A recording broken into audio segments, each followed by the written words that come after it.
يا مساء الهنا عليكم. تعالوا النهارده بقى نعمل أكلة حلوة جدا كده في الموسم بتاعها بجد. الشتاء بقى فيه كل حاجة حلوة. تعالوا النهارده نعمل قرنبيط بطريقة حلوة جدا. بصوا يعني ولا الكنتاكي طعمه حلو جدا وشكله بقى، يعني الولاد الصغيرين مش هيعرفوا ده ايه، هياكلوه على طول ان شاء الله. يا رب الوصفة تعجبكم.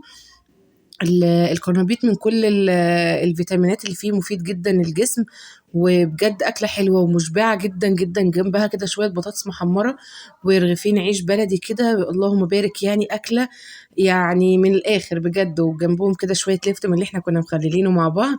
حاجة كده تحفة. يا رب الفيديو يعجبكم، وهكتب لكم الطريقة كاملة في صندوق الوصف بالتفاصيل بتاع الخلطة بتاعته، وإن شاء الله تجربوه بالطريقة بتاعتي ويعجبكم. أتمنى يا رب الفيديوهات تعجبكم. لو عجبكم الفيديو ما تنسوش بقى اللايك عشان يرفع الفيديو، والاشتراك في القناة عشان يوصل كل الفيديوهات الجديدة. ربنا يحسن ما بين إيديكم. باي باي.